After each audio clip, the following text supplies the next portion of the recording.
الحمد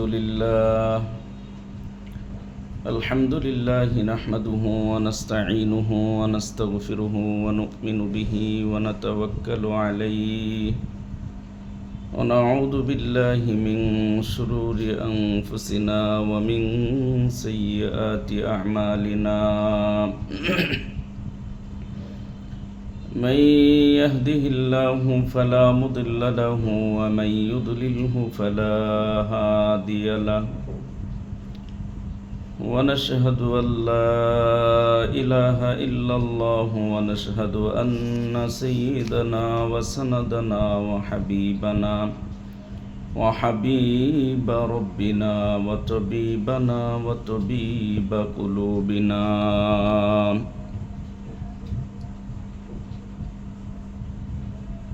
ومحبوبنا ومعشوقنا ومولانا محمدا عبده ورسوله أرسله الله تعالى بالحق بشيرا ونذيرا وداعيا إلى الله بإذنه وسراجا وقمرا منيرا أما بعد فقد قال الله تعالى في كلامه المجيد وفرقانه الحميد أعوذ بالله من الشيطان الرجيم بسم الله الرحمن الرحيم يا أيها الناس اتقوا ربكم الذي خلقكم من نفس واحدة وخلق منها زوجها وبث منهما رجالا كثيرا ونساء واتقوا الله الذين تساءلون به والأرحام إن الله كان عليكم رقيبا وقال تعالى هو الذي خلقكم من نفس واحدة وجعل منها زوجها ليسكن إليها وقال تعالى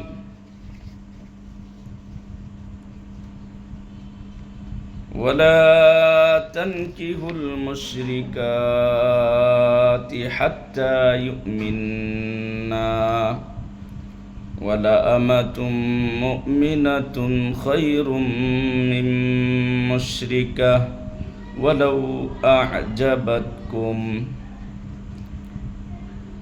وقال رسول الله صلى الله عليه وسلم النكاح من سنتي فمن رغب عن سنتي فليس مني وقال رسول الله صلى الله عليه وسلم يا معشر الشباب من استطاع منكم الباءة فليتزوج فإنه له أغض للبصر وأحسن للفرج فمن لم يستطع فعليه بالصوم فإنه له وجاء وقال رسول الله صلى الله عليه وسلم إذا نكح العبد فقد استكمل نصف الدين فليتق الله في النصف الباق أو كما قال عليه الصلاة والسلام صدق الله المولانا العظيم وصدق رسوله النبي الأمي الكريم ونحن على ذلك من الشاهدين الشاكرين والحمد لله رب العالمين عشق محبوب خدا عشق محبوب خدا जिस दिल में हासिल नहीं लाखों मोमिन हो मगर ईमान में कामिल नहीं बलगल अला बि कमालिही कशफत दुजा बिजमालिही हसनत जमीउ खिसालिही सल्लु अलैहि व आलिही। জামিয়া উম্মুল ফজল লুবাবা কর্তৃক আয়োজিত সাপ্তাহিক তালিম মাসআলা মাসাইলের আলোচনার পরে বাদ আসর ইসলাহি বয়ানের এই প্রোগ্রামে আল্লাহ পাক আমাদের যাদেরকে আসার বসার তৌফিক দান করছেন, আল্লাহ পাক দয়া করে মায়া করে মহাব্বত করে আমাদের জিন্দিগির সমস্ত গুনাহ খাতা মাফ করে দেন। সকলেই বলি আমিন।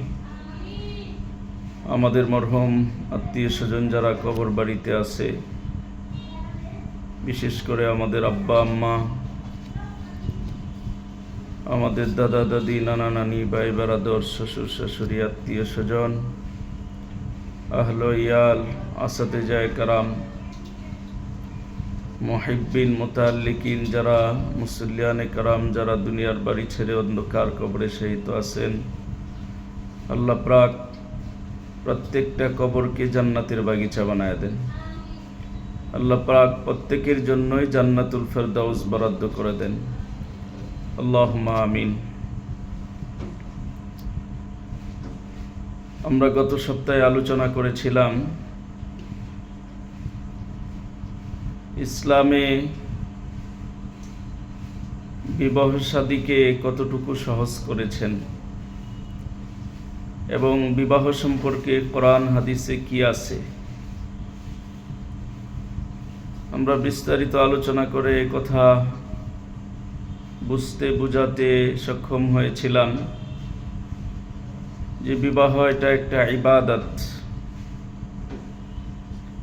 এবং এই ইবাদতের সূচনা স্বয়ং জান্নাত থেকে শুরু হয়েছে। সুবহানাল্লাহ। আমাদের আদি পিতা হযরতে আদম আলাইহিস সালাতু ওয়াস সালাম, আদি মাতা হযরতে হাওয়া আলাইহিস সালাতু ওয়াস সালাম, দুইজনের মধ্যে স্বয়ং রব্বুল আলামিন বিবাহ পড়িয়ে দিয়েছেন। তাহলে বোঝা গেল বিবাহ বন্ধন এটা জান্নাতি একটা আমল। সুবহানাল্লাহি ওয়া বিহামদিহি সুবহানাল্লাহিল আযীম। এই জন্য স্বামী স্ত্রী যারা সুন্দরভাবে তাদের ঈমান আমলকে ইসলাহ করে দুনিয়াতে তাদের সংসার পরিচালনা করবেন, জীবন অতিবাহিত করবেন, কাল কিয়ামতের ময়দানে এই স্বামী স্ত্রীর বন্ধন অটুট থাকবে আর জান্নাতের নারীদের হুর হবে ওই স্ত্রী এবং প্রধান হুর হবে এবং স্বামী স্ত্রীর মধ্যে দুনিয়ার চেয়ে আরো বেশি সুসম্পর্ক ইনশাআল্লাহ কায়েম হবে জান্নাতে। যেহেতু বিবাহ শাদীটা ইবাদত, অতএব ইবাদতের একটা নিয়মতান্ত্রিকতা থাকে। নামাজ পড়তে গেলে নামাজের আগে শর্ত আছে, তহারাত হাসিল করতে হয়, শর্তগুলা পুরা করে তারপরে নামাজ আদায় করতে হয়। ঠিক বিবাহর আগেও আল্লাহ রাসূল সাল্লাল্লাহু আলাইহি ওয়াসাল্লামের কিছু নির্দেশনা আছে। একজন পুরুষ কাকে বিবাহ করবে, একজন নারী কাকে বিবাহ করবে, এ ব্যাপারে কোরআন কারিমে এবং মুহাম্মদুর রাসূলুল্লাহ সাল্লাল্লাহু আলাইহি ওয়াসাল্লাম আহাদিস মুবারকের মধ্যে বিস্তারিত বলে দিয়েছেন। আল্লাহ পাক কোরআনে সুস্পষ্ট বলছেন যে তোমরা মুশরিক নারীদেরকে বিবাহ করিও না, এবং নারীদেরকে উদ্দেশ্য করে বলছেন তোমরা মুশরিক পুরুষদেরকে বিবাহ করিও না, যদিও তারা চাকচিক্যে সৌন্দর্যে নজর কেড়ে নেয়।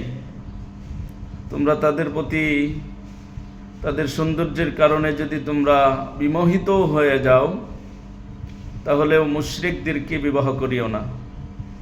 বেদিন যারা আছে, কাফের বেঈমান যারা আছে, তাদেরকে বিবাহ করিও না। এটা একটা বিধান, বিবাহের আগে অবশ্যই খেয়াল রাখতে হবে।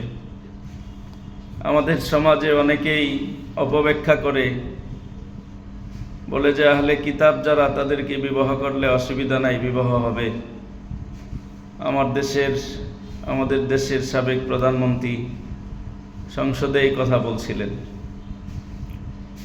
আসলে এটা কশ্চিনকালেও সফলতা আর কল্যাণ বয়ে আনবে না, যেহেতু বর্তমানে আহলে কিতাব বলতে সহি দ্বীনের উপরে কেউ নাই, ইহুদি খ্রিস্টান যাদের কথাই বলা হোক। এই জন্যই দেখা গেছে তাদের সংসারে শান্তি হয় নাই, তাদের বিবাহ বিচ্ছেদ হয়েছে। বিবাহ বিচ্ছেদ না হইলেও তাদের সংসারটা হবে ডাবল জাহান্নাম। এই জন্য স্বয়ং মুহাম্মদুর রাসূলুল্লাহ সাল্লাল্লাহু আলাইহি ওয়াসাল্লাম আমাদেরকে আদেশ করেছেন, আনকিহুস সালিহিনা ওয়াস সালিহাত, যে তোমরা পুরুষদেরকে নেককার নারীর সাথে বিবাহ দাও, নারীদেরকে নেককার পুরুষের সাথে বিবাহ দাও। সুবহানাল্লাহ। মুহাম্মদুর রাসূলুল্লাহ আমাদের জন্য কতটুকু খায়ের খার কল্যাণকামী ছিলেন। আমাদের দুনিয়ার জিন্দিগি এবং আখেরাতের জিন্দিগি সাফল্যমণ্ডিত করার জন্য, দুনিয়া আখেরাতের সুখ শান্তি আমরা লাভ করতে পারি, এই জন্য মুহাম্মদুর রাসূলুল্লাহ সাল্লাল্লাহু আলাইহি সাল্লাম আমাদেরকে নির্দেশ দিয়ে গেছেন, আনকিহুস সালিহিনা ওয়াস সালিহাত, পুরুষদেরকে তোমরা নেককার নারীদের সাথে বিবাহ দাও, এবং নারীদেরকে তোমরা নেককার পুরুষদের সাথে বিবাহ দাও। ফায়দা কি হবে? ফামা তাবিআহুম বা'দু ফাহাসানুন, স্বামী যদি নেককার হয়, স্ত্রী যদি নেককার হয়, তাহলে তাদের ঔরস জাত থেকে যে সন্তান হবে, সেই সন্তান হবে নেককার। সুবহানাল্লাহি ওয়া বিহামদিহি সুবহানাল্লাহিল আযীম। এটা একটা অত্যন্ত ইম্পর্টেন্ট এবং গুরুত্বপূর্ণ বিষয়, যে নেককার স্বামী হইলে, নেককার স্ত্রী হইলে সন্তান নেককার হয়। কথা শোনা যাবে না, একদম সবাই চুপচাপ বসে যারা আমল করব, কোনো আওয়াজ হবে না। স্বামী স্ত্রী নেককার হলে সন্তান অটোমেটিকলি অটোভাবে 50% দিনদার হয়ে যায়। সুবহানাল্লাহ। আল্লাহ রাসূল যে কথা আমাদেরকে বলে দিছেন, ফামা তাবিআহুম বা'দু ফাহাসান, স্বামী স্ত্রী যদি নেককার হয়, তাহলে তাদের ঔরসজাত উত্তরাধিকার যারা হবে, তারা আশা করা যায় নেককার হবে। সুবহানাল্লাহি ওয়া বিহামদিহি সুবহানাল্লাহিল আযীম। এই হাদিসের মধ্যে আল্লাহ রাসূল সাল্লাল্লাহু আলাইহি ওয়াসাল্লাম আমাদেরকে নেককার স্ত্রী এবং নেককার স্বামী গ্রহণের ব্যাপারে নির্দেশ দিয়েছেন। সাথে সাথে কেন নেককার স্বামী আর কেন নেককার স্ত্রী হতে হবে, এর একটা সামারা ফলাফল বলে দিয়েছেন। সেই ফলাফল হলো, আর যার ফলশ্রুতিতে নেককার সন্তান পাওয়া যাবে। সুবহানাল্লাহ। এখনকার জামানায় বদকার সন্তান বাবা মাকে বৃদ্ধাশ্রমে রেখে আসে, অপেনে মা বাবার উপরে হাত উঠায়, বলে সন্তান ডাক্তার, ইঞ্জিনিয়ার, জজ, ব্যারিস্টার, কিন্তু মা পড়ে 1 সপ্তাহ পর্যন্ত মরে পড়ে থাকে ফ্লোরের মধ্যে, খাটের মধ্যে, শরীরে কীড়া ধরে যায়। তারপরেও সন্তান খোঁজ খবর নেয় না কেন? অবশ্যই আমি বলবো মাতা পিতার মধ্যে দিনদারির অভাব ছিল, যেই ফলাফলটা সন্তানের উপরে আসর করছে, সন্তানটা নেককার হয় নাই। এই জন্য অনেকেই তো চায় যে আমার সন্তান নেককার হোক, আমার সন্তান পৃথিবীর শ্রেষ্ঠ বুজুর্গ হোক। কিন্তু সন্তান নেককার হওয়ার জন্য, পৃথিবীর শ্রেষ্ঠ বুজুর্গ হওয়ার জন্য যে কাজ করা দরকার, আমরা সেটাতে একমত হই না। আমরা যখন বিবাহ শাদী করাইতে যাই, প্রথমেই দেখি অর্থ সম্পদ কেমন আছে, বাড়িটা কেমন আলিশান করছে, গাড়ি আছে কিনা, হ্যাঁ, শ্বশুর শাশুড়ি কেমন, টাকা পয়সা কেমন আছে, সংসারের মধ্যে শাসন আছে কিনা, বিভিন্ন দিক দেখা আমরা বিবাহ শাদী এর দিকে আগায় যাই। অথচ আল্লাহর রাসূল সাল্লাল্লাহু আলাইহি সাল্লাম বলছেন, আনকিহুস সালিহিনা ওয়াস সালিহাত, তোমরা নেককার পুরুষের সাথে নেককার নারীর বিবাহের ব্যবস্থা করো, এবং নেককার নারীর সাথে নেককার পুরুষের বিবাহের ব্যবস্থা করো। এর ফলশ্রুতিতে ফামা তাবিআহুম ফাহাসানুন, যে নেক সন্তান হবে, আল্লাহর রাসূল বলে গেছেন সেই সন্তানটা নেককার সন্তান হবে। সেই সন্তান পিতামাতার জন্য তার জীবন উৎসর্গ করে দিতে প্রস্তুত হয়ে যাবে। কোনো দিন পিতামাতা কষ্ট পায় এমন কাজ করবে না। সুবহানাল্লাহি ওয়া বিহামদিহি, সুবহানাল্লাহ। এই জন্য আল্লাহ রাসূল অন্য হাদিসে বলছেন, তুনকাহুল মারআতু লিআরবাইন, লিমালিহা ওয়া লিহাসাবিহা ওয়া লিজামালিহা ওয়া লিদীনিহা ফাজফার বিযাতিদ্দীন। যে নারীদেরকে সাধারণত বিবাহ করা হয় 4টা গুণ দেখে। লিমালিহা, 1 নম্বর অর্থ সম্পদ দেখে বিবাহ করে মানুষ। ওয়া লিহাসাবিহা, বংশ দেখে বিবাহ করে মানুষ। ওয়া লিজামালিহা, সৌন্দর্য দেখে বিবাহ করে মানুষ। ওয়া লিদীনিহা, তার দিনদারি দেখে বিবাহ করে। তবে সর্বশেষ বিষয়টা বাদে পূর্বে যে 3টা বিষয়ের আলোচনা হলো, মাল, বংশ, সৌন্দর্য, এই 3টাই দুনিয়ার সাথে সম্পর্কিত। ইন্তেকালের পরে এই 3টার অস্তিত্ব বিলীন হয়ে যায়। একজন মানুষ কোটিপতি হতে পারে, টাকার বিছানায় ঘুমাইতে পারে, ইন্তেকালের সাথে সাথে তার জন্য আর কোনো সম্পদ বরাদ্দ থাকে না। আর রাষ্ট্রীয়ভাবেও সমস্ত সম্পদ থেকে তার নামটা কর্তন করে তার সন্তানদের, ওয়ারিসানদের মাঝে বন্টন করে দেওয়া হয়। এই সম্পদ তার জন্য স্থায়ী না। এরপরে বংশ, এটা দুনিয়াতে যতদিন বেঁচে আছে তাকে অমুক বংশের, তমুক বংশের মির্জা, গুলাম ইত্যাদি বলে তাকে আহ্বান করা হবে। ইন্তেকালের পরে সে মরালাস, আর কোনো সিফাত গুণাগুণ তার থাকবে না, বংশ মর্যাদা তার থাকবে না। এই জন্য আল্লাহ রাসূল সাল্লাল্লাহু আলাইহি ওয়াসাল্লাম বলেছেন, মান বাত্তা বিহি আমালুহু লাম ইউসরি বিহি নাসাবুহু, যার আমল তাকে পিছনে ফেলে দিয়েছে, তার বংশ মর্যাদা তাকে সামনে বাড়ায় দিতে পারবে না। তাহলে বোঝা গেল এই বংশ মর্যাদা, যে অমুক বংশের, তমুক বংশের, আরে ভালো না, এখানে দেওয়া যাবে না, বংশ বাছাই করা, এগুলো শুধু দুনিয়ার লেভেলে ঠিক আছে, উখরবি লেভেলে এর কোনো ফায়দা হয় না। দুনিয়াবি লেভেলে অনেক সময় ফায়দা হয়, কিন্তু এটা স্থায়ী ফায়দা হতে পারে না। 3 নাম্বার, ওয়ালি জামালিহা, সৌন্দর্যের কারণে মানুষ অনেক সময় বিবাহ শাদী করতে পারে, কোনো অসুবিধা নাই। তবে সৌন্দর্য যেই গুণ, এই গুণটা চিরস্থায়ী গুণ না। সৌন্দর্যটা আস্তে আস্তে মানুষের লাগব পেতে থাকে, লোভ পেতে থাকে।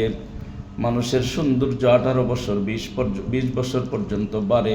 এরপরে 30-40 যখন বয়স হয় তখন সৌন্দর্য আস্তে আস্তে কমতে থাকে। একটা সময় যখন সে বয়োবৃদ্ধ হয়ে যায়, তার চেহারা ছবি দেখলে আর রূপ, লাবণ্যতা, যৌবন্যতা আর দেখা যায় না। দুনিয়াতেই তার সৌন্দর্য একসময় শেষ হয়ে যায়। বলে আসলেও তো এই দুনিয়ার সৌন্দর্যটা হলো ক্ষণস্থায়ী একটা বিষয়। এই দুনিয়ার সৌন্দর্যটা হলো একটা চাকচিক্য মাত্র, এটার কোনো স্থায়িত্ব নাই। কারণ আমরা যত সৌন্দর্য দুনিয়াতে দেখি, শরাব ই কাবাব ই শকর, ই শরাব ই কাবাব ই শকর, খাকে রঙ্গি নাস্তে নামো আই পেসর। আরে আমরা যে সৌন্দর্য দেখতেছি, পৃথিবীর শ্রেষ্ঠ সুন্দরী যাকে আমরা দেখি, আসলেও কিন্তু আল্লাহ পাক রব্বুল আলামিন মাটি থেকে এই সুন্দরীকে তৈরি করে তার মধ্যে একটা লেবেল লাগাই দিয়েছেন। কিছুদিন পরে এই লেবেলটা ছুটে যাবে, শেষ হয়ে যাবে। এই জন্য অর্থ সম্পদ শেষ হয়ে যাবে, বংশমর্যাদা শেষ হয়ে যাবে, সৌন্দর্যও শেষ হয়ে যাবে। এটা অল্প দিনের বিষয়, এটা একটা আবেগী বিষয়। তিনটা বিষয়ই শেষ হবে, আজ না কাল শেষ হয়ে যাবে। কিন্তু ওয়ালিদিনিহা, দিনদারি দেখে বিবাহ করা হয়। আর দিনদারি দেখে যদি বিবাহ করা হয়, দুনিয়ার বিবাহর পর থেকে মৃত্যু পর্যন্ত তার এই দিনদারি কাজে লাগবে স্বামী স্ত্রীর মাঝে। আবার ইন্তেকালের পরে শেষ হবে না, বরং ইন্তেকালের পরে এই সম্পর্ক আরো গভীর হয়ে যাবে। সুবহানাল্লাহ। দুনিয়াতে দিনদারি যদি থাকে, স্বামী স্ত্রী যত বয়োবৃদ্ধ হতে থাকবে তাদের মধ্যে পবিত্র এই বন্ধন সম্পর্ক আরো দীর্ঘ হতে থাকবে, দীর্ঘ থেকে দীর্ঘ হতে থাকবে। একে অপরের প্রতি মহাব্বত আরো বেশি গালেব হবে। বয়সকালে সাধারণত মহাব্বত হয় যৌবনের তাড়নায়, কিন্তু বয়োবৃদ্ধ যখন হবে তখন একে অপরের প্রতি মহাব্বত হবে, একে অপরের প্রতি শ্রদ্ধা ভক্তি হবে। তার সাথে সংসার করেছি, সে আমার স্বামী, এই মর্যাদা দিতে স্ত্রী শিখবে। আর স্বামী স্নেহ করতে শিখবে যে আমার জন্য আমার স্ত্রী জীবন বিলীন করেছে। এই জন্য দেখবেন দিনদার স্বামী স্ত্রী যারা আছে, বয়স যখন বেশি হয়ে যায় তাদের কথা হলো, এই বুড়ারে ছাড়া, বুড়ি বলে আমি বুড়ারে ছাড়া থাকতে পারি না, আর বুড়া বলে আমিও বুড়িরে ছাড়া থাকতে পারি না। বলে যে বুড়া বলে ওই বুড়ি যদি রান্না না করে আমার মজা লাগে না, আর বুড়ি বলে যদি তোর বাবায় বাজার করে না আনে, ওই বাজার রান্না করে আমি তৃপ্তি পাই না। এই মহাব্বত আল্লাহ পাকের পক্ষ থেকে সৃষ্টি। ওয়াজআলনা বাইনাকুম মাওয়াদ্দাতাও ওয়া রাহমা। আল্লাহ পাক স্বামী স্ত্রীর এই পবিত্র বন্ধনের মধ্যে এমন একটা প্রেম, ভালোবাসা, প্রীতি, এমন একটা টান আর এমন একটা মহাব্বত সৃষ্টি করে দেন, যেই মহাব্বতের কারণে স্ত্রী জীবন দিয়ে দিতে পারে, স্বামীকে ছেড়ে যেতে পারে না। স্বামী জীবন দিয়ে দিতে পারে, স্ত্রীকে ছেড়ে যেতে পারে না। আসলে রক্তের কোনো বন্ধন না হওয়া সত্ত্বেও এত একটা মহাব্বত, প্রেম, ভালোবাসা কে দিল? মহান আল্লাহ রব্বুল আলামিন সৃষ্টি করে দিয়েছেন। এজন্য যে কথাটা আমি বলতে চেয়েছিলাম যে বিবাহ একটা ইবাদত, এটা আমাদেরকে আগে বুঝতে হবে। ইবাদত যেহেতু, সেহেতু ইবাদতের একটা তরিকা আছে, সেই তরিকায় ইবাদত করতে হয়। এটা যেহেতু বিবাহটাও ইবাদত, অতএব কোরআন হাদিসের নির্দেশনা আছে, ওই অনুযায়ী আমাদের ইবাদতটা করতে হবে। মন চাহি ইবাদত করলে ওটা ইবাদত হবে না, আল্লাহর কাছে গ্রহণযোগ্য হবে না। মুহাম্মাদুর রাসূলুল্লাহ সাল্লাল্লাহু আলাইহি ওয়াসাল্লাম যেইভাবে এই ইবাদত করতে বলেছেন, ঠিক সেইভাবে ইবাদত করতে হবে। হিন্দুদের থেকে কিছু রেওয়াজ দাঁড় করে, ইহুদি খ্রিস্টানদের থেকে কিছু রেওয়াজ দাঁড় করে ওই ইবাদত করলে ওটা ইবাদত হবে না, ওটা বাহার রঙ্গে বুয়াদ হয়ে যাবে, জগা খিচুড়ি হয়ে যাবে। ওটা দ্বারা না দুনিয়ার ফায়দা হবে, না আখিরাতের ফায়দা হবে। বিবাহ অত্যন্ত গুরুত্বপূর্ণ একটা বিষয়। মুমিনের জীবনে জন্মগ্রহণ করার পরেই তার বিভিন্ন চাহিদা সৃষ্টি হয়। খাবারের চাহিদা, পড়ার চাহিদা, আদব আখলাকের চাহিদা, ঘুমানোর চাহিদা, ঘোরাফেরার চাহিদা, বিভিন্ন চাহিদা সৃষ্টি হয়। আপসে আপ মানুষের মধ্যে যৌবনেরও একটা চাহিদা সৃষ্টি হয়। এই জন্য এটা শুধু যৌবিক চাহিদা পূরণ করার জন্য বিবাহ নাম, বিবাহের আরো বহুত উদ্দেশ্য আছে।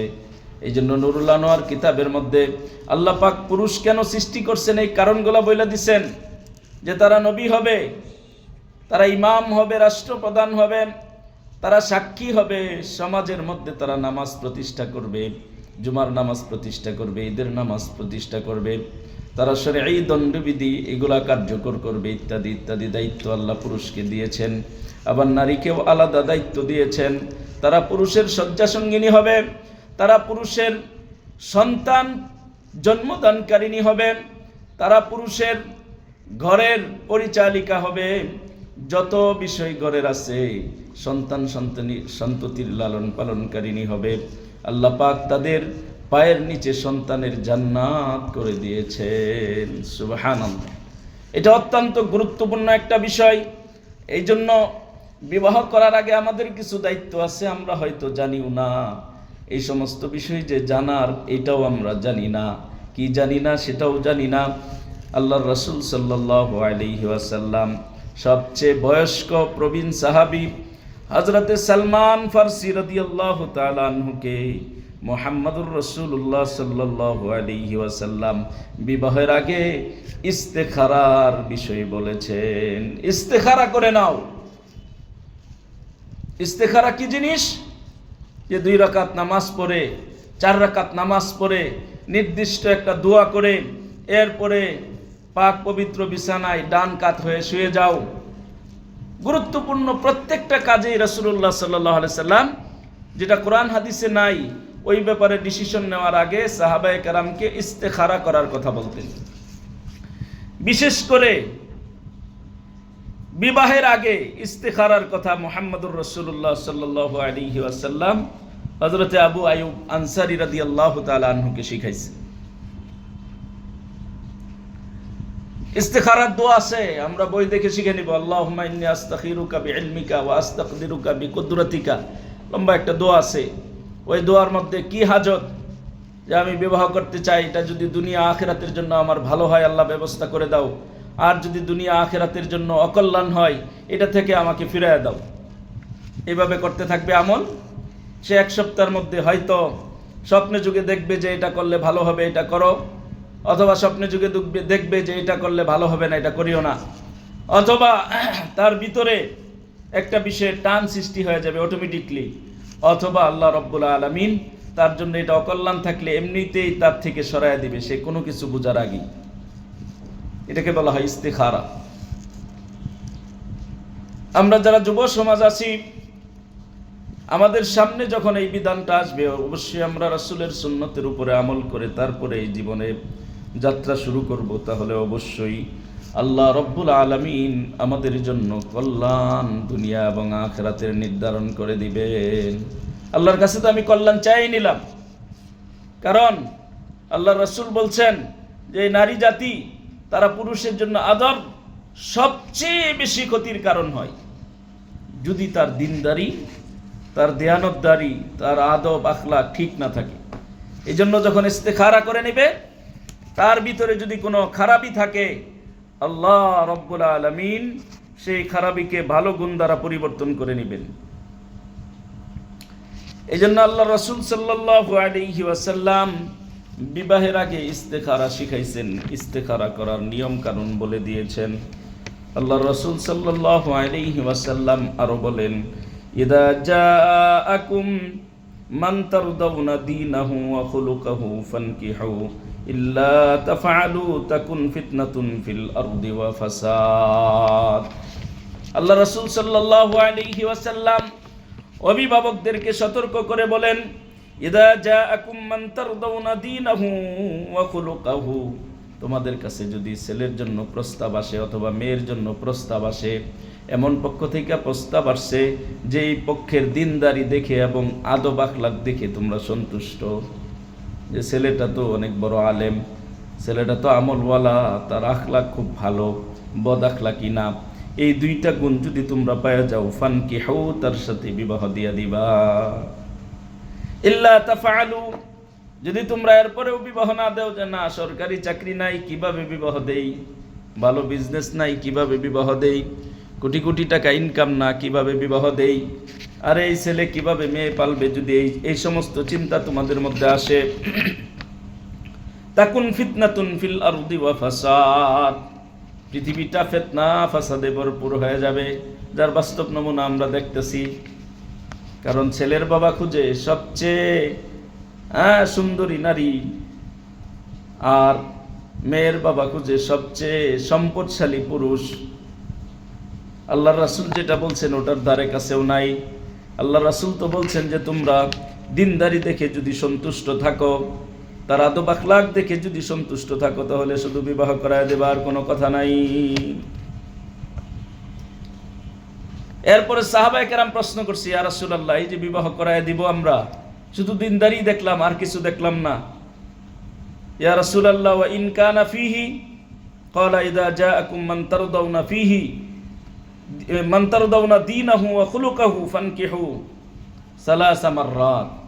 আল্লাহ রাসূল এই কথাটা তিন বার নকল করলেন, বললেন যখন সাহাবায়ে কেরাম প্রশ্ন করছে, ইয়া রাসূলুল্লাহ, যদি দিনদারি আর আদব আখলাক ঠিক থাকে, কিন্তু তার একটু হাত পায়ের সমস্যা আছে, তার রুজি রোজগারের একটু অভাব আছে, তার মধ্যে আরও কোনো সাইডে কমতি আছে, যদি এমন হয় তাহলে আমরা কি করব? এই সাহাবায়ে কেরাম প্রশ্ন করার পরে আল্লাহর রাসূল 3 বার এই কথাটা নকল করছেন, ইদা জাআকুম মান তারদাউনা দীনাকুম ওয়া খুলুকাহু মান তারদাউনা দীনাহু ওয়া খুলুকাহু ফানকিহু। ইদা জাআকুম মান তারদাউনা দীনাহু ওয়া খুলুকাহু ফানকিহু। ইদা জাআকুম মান তারদাউনা দীনাহু ওয়া খুলুকাহু ফানকিহু।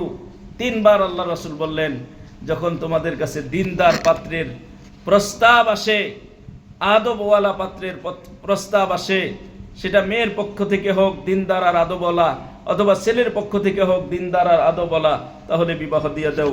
যদি তোমরা না দাও তাহলে এটা ফিতনা ফাসাদের কারণ হবে, এটা ফিতনা ফাসাদের কারণ হবে। এই জন্য আল্লাহর রাসূল সাল্লাল্লাহু আলাইহি ওয়াসাল্লাম বলেন, ومن سعادة ابن آدم ثلاثة ومن شقوة ابن آدم ثلاثة من سعادة ابن آدم المرأة الصالحة والمسكن الصالح والمركب الصالح ومن شقوة ابن آدم المرأة السوء والمسكن السوء والمركب السوء। আল্লাহ রাসূল সাল্লাল্লাহু আলাইহি ওয়াসাল্লাম বলেন, আদম সন্তানের সৌভাগ্যের কারণ 3টা, আবার দুর্ভাগ্যের কারণও 3টা। 3টা জিনিস যদি কেউ পেয়ে যায় তাহলে তার সৌভাগ্য, খুশ নসিব সে, তাহলে সে পৃথিবীতে সবচেয়ে সুখী মানুষ বলে গণ্য হবে, সে সৌভাগ্য এবং সৌভাগ্যবান বলে বিবেচিত হবে। কোন 3টা জিনিস থাকলে? বলছে ওই 3টা জিনিসের 1 নাম্বার হলো মিন সাআদাতি ইবনে আদম আল মারআতুস সালিহা। আদম সন্তানের সবচেয়ে সৌভাগ্যের কারণ হলো একজন নেককার নারী পেয়ে যাওয়া। সুবহানাল্লাহি ওয়া বিহামদিহি সুবহানাল্লাহিল আযীম। আল্লাহ রাসূল কিভাবে বুঝাইলেন, অথচ আমরা দিনদারকে প্রাধান্য দেওয়ার ক্ষেত্রে আমাদের চিন্তা চেতনার মধ্যে এটা আসে না। শুধু আসে মেয়েটা কি চাকরি করে কিনা, মেয়ের বাপ কত বড় চাকরি করে, মেয়ের বাপের সম্পত্তি কেমন আছে, আমরা ওইটা শুধু দেখি। অথচ আল্লাহ রাসূল বলতেছেন, মিন সাআদাতি ইবনে আদম আল মারআতুস সালিহা। আদম সন্তান সৌভাগ্য হওয়ার, ভাগ্যবান হওয়ার আলামত হলো তার ঘরে যদি নেককার স্ত্রী থাকে, নেককার স্ত্রী যদি সে পেয়ে যায়। আল মাসকানুস সালিহ, এবং সুন্দর বসবাসের উপযোগী একটা ঘর যদি তার থাকে। আল মারকাবুস সালিহু, এবং সুন্দর তার চলাফেরার জন্য যদি ভালো একটা গাড়ি থাকে, তাহলে তার সৌভাগ্য। এই 3টা জিনিস হলে এনাফ। এরপরে আল্লাহ রাসূল বলেন, ওয়ামিন শিকওয়াতি ইবনে আদম, আর বনি আদমের দুর্ভাগ্যবান হওয়ার জন্য 3টা জিনিসই যথেষ্ট। এর মধ্যে একটা হইল ওয়ামিন শিকওয়াতি ইবনে আদম আল মারআতুস সু, সে আল্লাহ দুর্ভাগ্যবান হওয়ার জন্য 3টা জিনিস তার আলামত। 1 নাম্বার হলো যদি সে বদকার স্ত্রী পেয়ে যায়, তাহলে তার বদনসিব শুরু হয়ে গেল, দুনিয়াতেই তার জন্য জাহান্নাম। ওয়াল মারকাবুস সু ওয়াল মাসকানুস সু, বসবাসের ঘরটা যদি খারাপ হয় তাহলে তার খারাপই শুরু হয়ে গেল। ওয়াল মারকাবাস সু, এবং তার সওয়ারি, তার গাড়ি যানবাহন যদি খারাপ হয়ে যায় তাহলে এটা তার বদনসিব। এই জন্য আল্লাহ রাসূল সাল্লাল্লাহু আলাইহি ওয়াসাল্লাম অন্য হাদিসের মধ্যে বলেন, মাস্তাফাদাল মুমিনু বাদা তাকওয়াল্লাহি খায়রান লাহু মিন যাওজাতিন সালিহা। বনি আদম তার তাকওয়া যে গুণ আছে, এই গুণ দ্বারা যত বেশি ফায়দা পায়, এরপরে সবচেয়ে বেশি ফায়দা পায় এমন একটা জিনিস দ্বারা, সেটা হলো মিন যাওজাতিন সালিহা, নেককার স্ত্রী। তাকওয়ার গুণ যদি তার মধ্যে থাকে তাহলে আল্লাহর সাথে সুসম্পর্ক হবে, সুন্নত অনুযায়ী জিন্দেগি বন্দেগি করবে, দুনিয়াতেও সফল কাম হবে, আখিরাতেও সফল কাম হবে।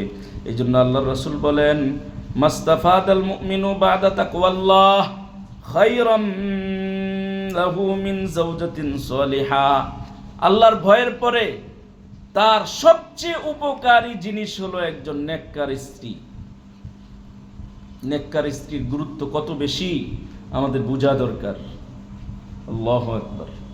এরপরে আল্লাহ রাসূল বলেন, ইন আমারাহা আতাআতুহু, নেককার স্ত্রীর নিদর্শন হলো স্বামী যখন কোনো আদেশ তার স্ত্রীকে করে, সাথে সাথে সেটার সে ইতাআত করে, স্বামীর আদেশ মেনে নেয়, কোনো প্রশ্ন ছুড়ে দেয় না, স্বামীর উপরে কোনো উচ্চ আওয়াজে কথা বলে না, স্বামীর সাথে খারাপ ব্যবহার করে না। ওয়া ইন নাযারা ইলাইহা সাররাতহু, আর স্বামী যদি মহাব্বতের নজর নিয়ে স্ত্রীর দিকে তাকায়, স্ত্রী তাকে খুশি করে দেয়। সুবহানাল্লাহ, এটা নেককার হওয়ার আলামত। ওয়া ইন আকসামা আলাইহা আবাররাহু, আর স্বামী যদি স্ত্রীকে নিয়ে কসম খায়, কসম করে বলছে যে আমার স্ত্রী কোনোদিন খারাপ কাজ করবে না, এই কসমকে সে রক্ষা করে, কিয়ামত হয়ে গেলেও সে কোনো খারাপ কাজ করে না, কারো হক নষ্ট করে না, স্বামীর হক নষ্ট করে না, সন্তানের হক নষ্ট করে না। ওয়া ইন গাবা আনহা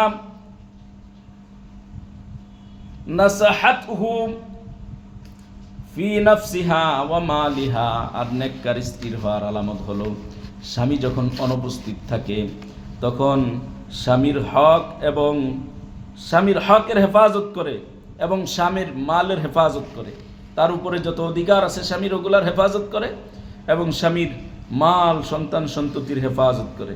এটা নেককার মহিলার আলামত। অন্য হাদিসে আল্লাহ রাসূল সাল্লাল্লাহু আলাইহি ওয়াসাল্লাম বলেন, ইন্নামাদ দুনিয়া মাতাউন ওয়া লাইসা মিন মাতাইদ দুনিয়া শাইউন আফজালা মিন মারআতিস সালিহা। দুনিয়াটা হলো একটা উপভোগ্য সামগ্রী, আর এই উপভোগ্য সামগ্রীর মধ্যে দিনদার নারীর চেয়ে আর সবচেয়ে বেশি উপভোগ্য সামগ্রী আর কিছু নাই।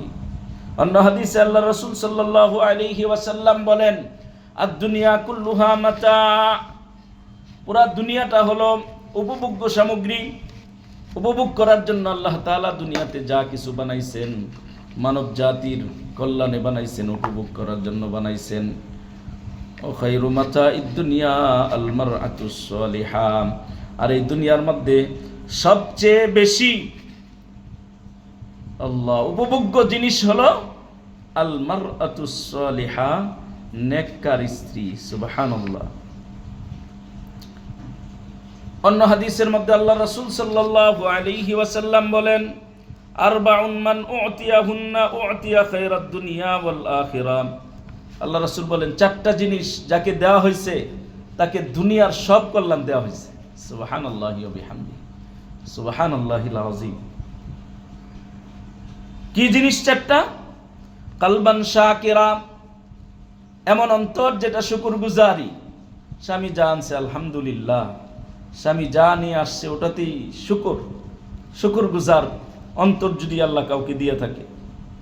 ওয়া লিসানান যাকিরা, এমন জবান, এমন জিহ্বা, যে জিহ্বা সব সময় আল্লাহর জিকির করতে থাকে, উঠতে বসতে চলতে ফিরতে রান্না করতে ঘোরাফেরা করতে সব সময় আল্লাহ আল্লাহ আল্লাহু লা ইলাহা ইল্লাহু আল্লাহ আল্লাহ আল্লাহু লা ইলাহা ইল্লাহু, সব সময় জিকিরের হালতে থাকে। ওয়া লিসানান যাকিরা, দুই নাম্বার হলো যাকে জিকিরকারী জিহ্বা দান করা হয়েছে, তার চেয়ে কল্যাণ পৃথিবীতে আর কাউকে দেওয়া হয় নাই। ওয়াবাদানান আলাল বালা'i সাবিরা, এবং এমন শরীর, এমন বডি আল্লাহ দান করছেন যেই বডির মধ্যে যদি কোনো বালা মুসিবত আসে সে সবর করতে পারে। ওই বডি হাই হুতা শুরু করে দেয় না, কোনো বালা মুসিবত আল্লাহর তরফ থেকে আইসা গেছে শরীরে, সে সবর করতে পারে। এই জন্য বলছেন ওয়াবাদানান আলাল বালা'i সাবিরা, এমন শরীর যে শরীর বালা মুসিবতের উপর ধৈর্য ধারণ করতে পারে। 4 নাম্বার, ওয়াজাওজাতান লা তাবগীহি খাউফান ফি নাফসিহা ওয়ালা মালিহা, সবচেয়ে কল্যাণকর বিষয় হলো আল্লাহ পাক যদি তাকে এমন একজন স্ত্রী দিয়ে থাকেন যে স্ত্রী সে চলে গেলে তার স্ত্রীর নিজের ব্যাপারে কোনো ভয় করে না এবং তার মাল সম্পদের ব্যাপারে পুরুষ ভয় করে না। এটা হলো দুনিয়াতে সবচেয়ে বড় পাওয়া। সুবহানাল্লাহ। আল্লাহ রাসূল সাল্লাল্লাহু আলাইহি ওয়াসাল্লাম আরো বলেন, মার রাযাকাল্লাহু ইমরাআতান সালিহাতান ফাকাদ আ'আনাহু আলা শাতরি দীনিহি ফালইয়াত্তাকিল্লাহা ফিশ শাতরিস সানি। মার রাযাকাল্লাহু ইমরাআতান সালিহাতান, যেই পুরুষকে আল্লাহ রাব্বুল আলামিন একজন নেককার স্ত্রী দান করেছেন, ফাকাদ আ'আনাহু আলা শাতরি দীনিহি, তার অর্ধেক দিন পূর্ণ করার ব্যাপারে, তার অর্ধেক দিন পূর্ণ করার ব্যাপারে আল্লাহ নিজে সহযোগিতা করে দিয়েছেন। সুবহানাল্লাহ। একজন পুরুষের গর্বের ধন এটা, স্ত্রীর নেককার হওয়া, দিনদার হওয়া। আল্লাহ নিজে বলতেছেন রাসূলকে দিয়া, মার রাযাকাল্লাহু ইমরাআতান সালিহাতান। এখানে একটা গুরুত্বপূর্ণ পয়েন্ট, সেটা হলো আল্লাহ যাকে নেককার স্ত্রী দান করেন, না মানুষের জোর কইরা এলাকাতে খুঁজে বেছে নেককার নিয়ে আসতে পারে, আল্লাহ দান করেন। এই জন্য আল্লাহর কাছে চায় নিতে হবে, আল্লাহ আমাকে নেককার স্ত্রী দিও, আল্লাহ আমাকে নেককার স্বামী দিও। এটা চায় নিতে হবে, যেহেতু আল্লাহ দিয়ে থাকেন আল্লাহর কাছে চাইতে হবে। এই জন্য দোয়া শিখাইয়া দিয়েছেন, রব্বানা আতিনা ফিদ দুনিয়া হাসানা ওয়া ফিল আখিরাতি হাসানা ওয়া কিনা আযাবান নার। রব্বানা, হে আমার রব, হে আমাদের রব, আতিনা ফিদ দুনিয়া হাসানা, দুনিয়াতে আমাদেরকে কল্যাণ দান করেন। হযরতে আলী রাদিয়াল্লাহু তাআলা আনহু বলেন, এই কল্যাণ দ্বারা উদ্দেশ্য হলো নেককার স্ত্রী দান করেন। সুবহানাল্লাহ। দোয়া শিখাইছেন, এই জন্য এই দোয়া আমরা সবসময় করব। রব্বানা আতিনা ফিদ দুনিয়া হাসানা ওয়া ফিল আখিরাতি হাসানা ওয়া কিনা আযাবান নার। এই দোয়া আমরা সবসময় পড়ব। আল্লাহ রাসূল বলেন, আল্লাহ পাক যাকে নেককার স্ত্রী দান করেছেন, ফাকাত আ'আনাহু আলা শাতরি দীনিহি, তাহলে তার অর্ধেক দিনদারি হওয়ার ব্যাপারে আল্লাহ পাক সহযোগিতা করে দিয়েছেন, তাকে সাহায্য করেছেন। ফালিয়াত্তাকিল্লাহা ফিশ শাতরিল বাকি, সেজন্য বাকি অর্ধেক দিনের জন্য আল্লাহকে ভয় করে। কি বুঝে আসলো? একজন নেককার স্ত্রী মানে পুরো অর্ধেক দিনের জন্য সহযোগী। কারণ স্ত্রী যখন নেককার হবে, স্বামীর ইনকামের ব্যাপারে যাচাই করবে, সে হালাল ইনকাম করে না হারাম ইনকাম করে। দিনদারি এখান থেকে শুরু হবে। স্বামী নামাজ পড়ে না, স্ত্রী বারবার বলবে নামাজের ব্যাপারে। স্বামীর আচার ব্যবহার খারাপ, বারবার উপদেশ দিবে। স্বামী বাবা মায়ের খবর নেয় না, বোনদের খবর নেয় না, স্ত্রী বারবার বলবে তোমার উপরে তো দায়িত্ব, কেন তোমার মা বাবার খবর নেও না, ভাই বোনদের খবর কেন নেও না, বারবার যখন বলতে থাকে। কারণ একটা কথা আছে, ইদা তাকাররারা তাকররারা, একটা জিনিস যখন বারবার বলতে থাকে তখন এটা অন্তরে স্থির হয়ে যায়। স্ত্রী যখন বারবার কানের কাছে ঘ্যানর ঘ্যানর করতে থাকবে যে এটা করো না কেন, এটা করো না কেন, এটা করো না কেন, এটা তো দিনের জন্যই, তখন স্বামী আস্তে আস্তে দিনদার হয়ে যাবে। এটাকে আল্লাহর রাসূল বলছেন, তাকে অর্ধেক দিনের ব্যাপারে সহযোগিতা করা হয়। সম্মানিত অভিভাবক যারা আছেন, যারা ভবিষ্যতে এই বয়ান শুনবেন, তারা বুঝে শুনে আগাবেন। আপনার সন্তানকে দিনদারি হওয়ার ক্ষেত্রে সহযোগিতা করবেন, সৌভাগ্যবান হওয়ার ক্ষেত্রে সহযোগিতা করবেন, না বদ্দিন আর হতভাগা হওয়ার জন্য সহযোগিতা করবেন? আল্লাহ। এই জন্য আল্লাহ রাসূল সাল্লাল্লাহু আলাইহি ওয়াসাল্লাম তার প্রিয় সাহাবী মুআজ ইবনে জাবাল রাদিয়াল্লাহু তাআলা আনহুকে বলছেন, ইয়া মুআজ, কলবান শাকিরান ওয়া লিসানান যাকিরান ওয়া যাওজাতান সালিহাতান তুঈনুকা আলা আমরি দীনিকা ওয়া দীনিকা খায়রু মাকতাসাবাহুন নাস। আল্লাহ পাক, আল্লাহ রাসূল সাল্লাল্লাহু আলাইহি সাল্লাম বলেন, হে মুআজ ইবনে জাবাল, কলবান শাকিরান, শুকরগুজারি অন্তর, ওয়া লিসানান যাকিরান, জিকিরকারী লিসান জিহ্বা, ওয়া যাওজাতান সালিহাতান, নেককার স্ত্রী, তুঈনুকা, তোমাকে সাহায্য করবে, আলা আমরি দুনিয়াকা, তোমার দুনিয়ার সমস্ত বিষয়ে সমস্ত কাজে তোমাকে সহযোগিতা করবে, ও দীনিকা, এবং দ্বীনি সমস্ত কাজে তোমাকে সহযোগিতা করবে, খায়রু মাকতাসাবাহুন নাস, মানুষ যত উপার্জন দিন আর দুনিয়ার ব্যাপারে করে সবচেয়ে বেশি খায়র আর কল্যাণের হলো নেককার স্ত্রী। সুবহানাল্লাহি ওয়া বিহামদিহি, সুবহানাল্লাহি ওয়া বিহামদিহি, সুবহানাল্লাহিল আযীম। দিনের ব্যাপারে কিভাবে সহযোগিতাকারী হয় স্ত্রী স্বামীর জন্য, স্বামী স্ত্রীর জন্য। এক হাদিসের মধ্যে আসছে, আল্লাহ রাসূল সাল্লাল্লাহু আলাইহি ওয়াসাল্লাম বলেন, মান ইস্তাইকাযা মিনাল লাইলি ওয়া আইকাযা ইমরাআতাহু ফাসাল্লায়া রাকাতাইন জামিআন কুতিবা মিনাজ যাকিরিনাল্লাহি কাসীরান ওয়াজ যাকিরাত। আল্লাহ রাসূল সাল্লাল্লাহু আলাইহি ওয়াসাল্লাম বলেন, মান আইকাযা মিনাল লাইলি, শেষ রাত্রে ঘুম থেকে যে জাগে, ওয়া আইকাযা ইমরাআতাহু, এবং তার স্ত্রীকেও জাগায় দেয়, ফাসাল্লায়া রাকাতাইনি, উভয়ে মিলা 2 রাকাত তাহাজ্জুদের নামাজ, শুকরিয়ার নামাজ, হাজতের নামাজ পড়ে একসাথে, কুতিবা মিনাজ যাকিরিনাল্লাহি ওয়াজ যাকিরাত। আল্লাহ পাক মুহাম্মদুর রাসূলুল্লাহকে বলান, হে রাসূল, এই স্বামী স্ত্রী জিকিরকারী হিসাবে এবং জিকিরকারিনী হিসাবে আল্লাহর কাছে গণ্য হবে। সুবহানাল্লাহি ওয়া বিহামদিহি, সুবহানাল্লাহিল আযীম। আল্লাহ। অন্য হাদিসের মধ্যে আসছে, রাসূল আকরাম সাল্লাল্লাহু আলাইহি ওয়াসাল্লাম বলেন, কান আলী দাউদ নবিয়্যুল্লাহি আলাইহিস সালাম মিনাল লাইলি সাআতান ইউকিযু ফিহা আহলাহু। হযরত দাউদ আলাইহিস সালামের জন্য নির্দিষ্ট একটা সময় ছিল রাত্রের। ওই রাত্রের সময়টার মধ্যে হযরত দাউদ আলাইহিস সালাম তার পরিবারকে ঘুম থেকে জাগায়া দিতেন। ফায়াকুলু ইয়া আলা দাউদ, এরপরে বলতেন, হে দাউদের পরিবার, উমু, তোমরা উঠে যাও, ফাসাল্লু, নামাজ পড়ো, ফাইন্না হাদিহি সাআতুন ইস্তাজিবুল্লাহু ফিহা দুআ। এই টাইমে আল্লাহ দোয়া কবুল করেন, এটা শিখাইয়া দিতেন। তাহলে স্বামী স্ত্রী নেককার হইলে, এই যে স্বামী নেককার নবী, এই জন্য তার আহালকে নির্দিষ্ট টাইমে জাগায় দিছেন যে এই টাইমে আল্লাহ দোয়া কবুল করে, তোমরা উঠে যাও। আল্লাহু আকবার।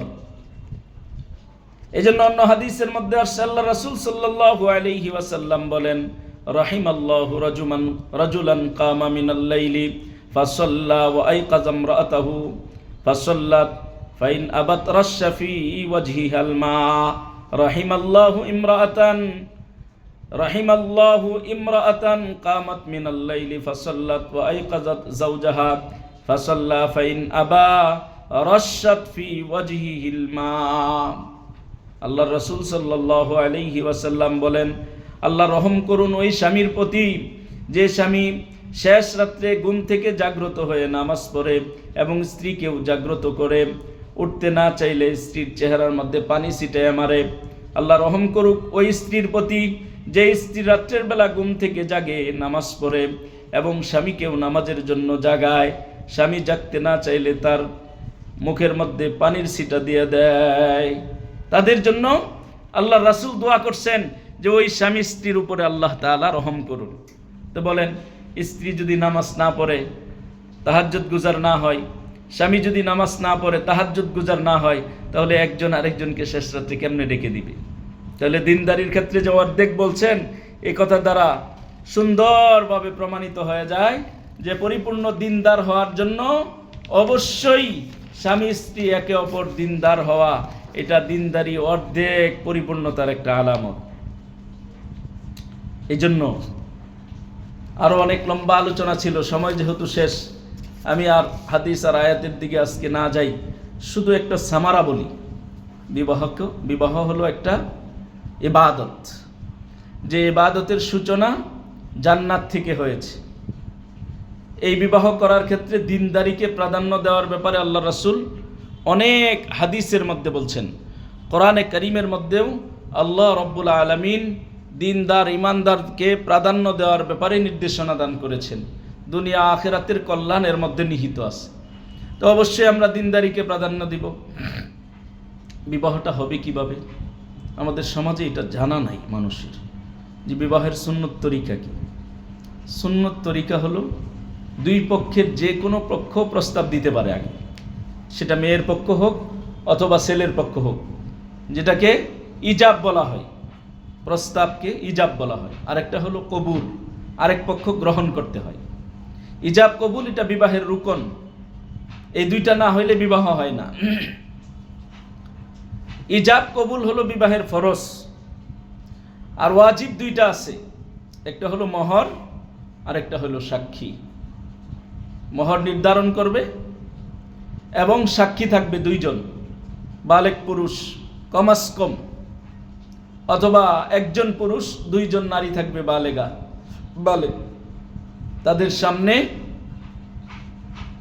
সরাসরি স্বামী স্ত্রীকে প্রস্তাব দিতে পারে, অথবা স্ত্রী স্বামীকে প্রস্তাব দিতে পারে, অথবা আদবান যেটা হয় আমাদের সমাজে, অভিভাবক মাহরাম অভিভাবক যারা আছে তারা একজনে প্রস্তাব দিবে যে কোনো পক্ষ থেকে। কথার কথা স্বামীর পক্ষ থেকে হইলে প্রস্তাব দিবে যে অমুকের ছেলে অমুক এত টাকা দেনমোহর ধার্য করে তোমার কাছে বিবাহের প্রস্তাব করলাম, তুমি রাজি থাকলে বলো কবুল।